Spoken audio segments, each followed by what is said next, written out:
You want to follow somebody, follow God. Before we do this, can I ask you guys a question?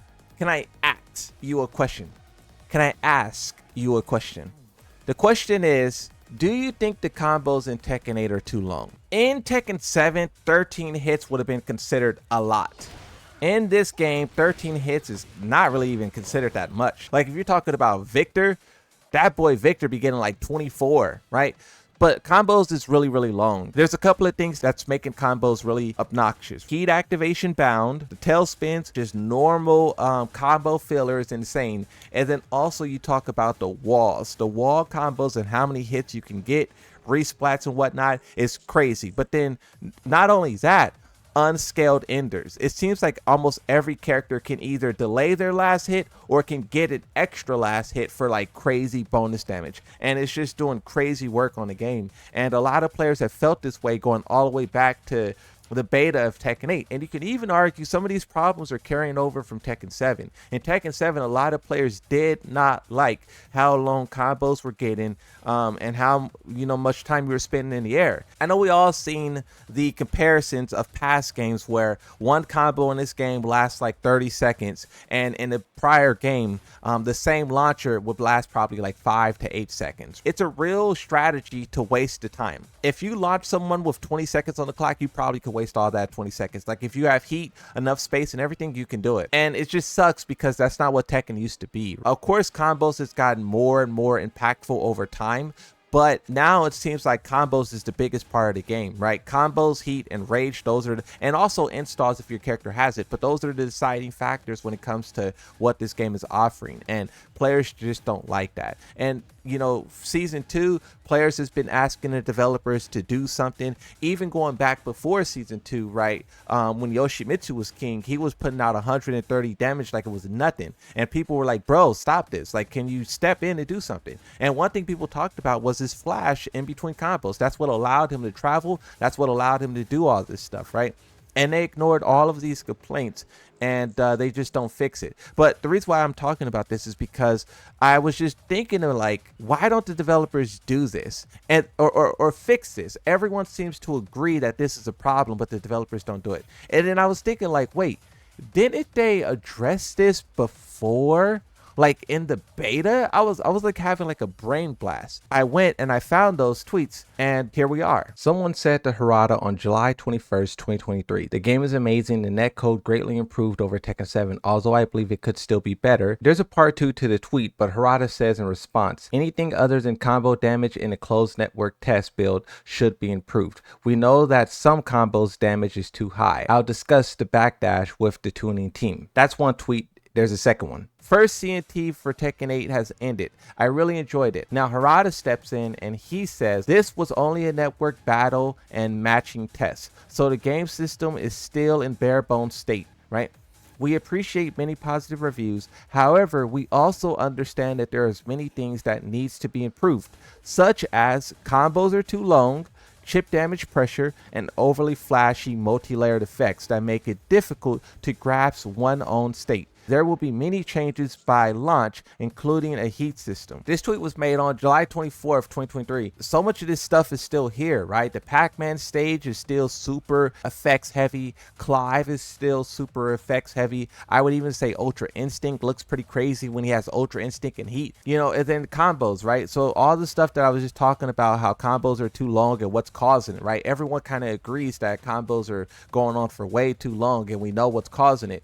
And the developers was aware of these things over 2 years ago, and still nothing. Now, one thing that I will say about this, chip damage pressure. I personally feel like chip damage has gotten better. I only feel like the characters who really can abuse this is like some of the DLC. But then that's not the only thing, right? Not only did Harada say this in a tweet, but you also have a interview. Are Tekken 8 combos too long?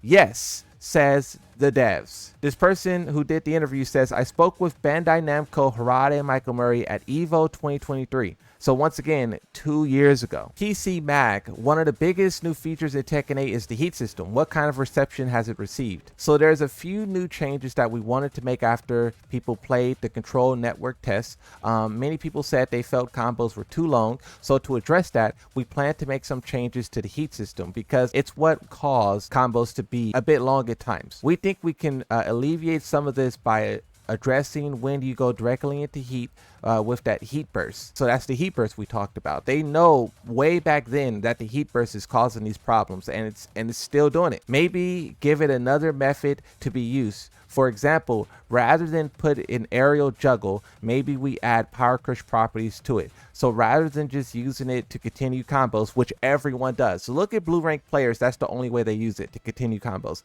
You can use it to change the tide of battle when someone's attacking. That's one way we're thinking of shortening the combos a little bit. So if you listen to what they're saying, it's kind of not addressing the problem. He's saying that they want to stop people from using this in combos because it's, making it too long. Their goal in doing that was to not address the move and simply don't make it bound, because there's examples of where people showed that, like, you could basically, if you do the move in a combo, you could just have the opponent like land on the ground to where it's not enough time to convert off of it. So just take the spike away so you can't bound anymore, and then boom, people, that immediately kills combos. But that's not what they did. What they did was they were like, okay, this move is making combos too long, so let's give players another way to use it, and then instead of doing it in combos, they will use it this way. But 2 years later, we see that that is not the case. Most blue rank players do not use the heat in the way that they described in this news article.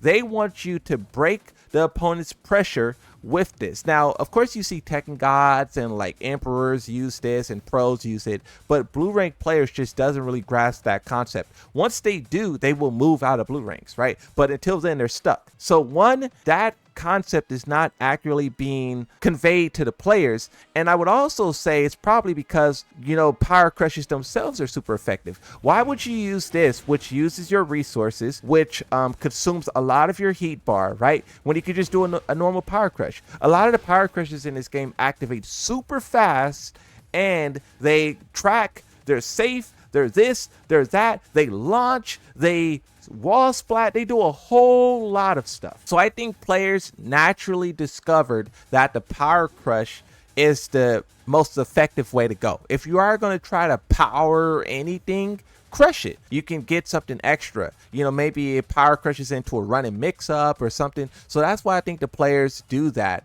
It's not a skill issue. It's just like the most logically sound thing to do. This is why I also think players just normally power crush in stance mix-ups. If an Ana is pressuring a player, they're not going to try to move, they're not going to try to crouch, they're not going to try to sidestep, they're not going to try to jab, they're going to power crush because it's the most effective way to get out. If you don't have that knowledge, if you have limited knowledge, you're going to power crush. Where players simply trading long combos. Harada says, right, normally you would launch an opponent, do some techniques, then finish it.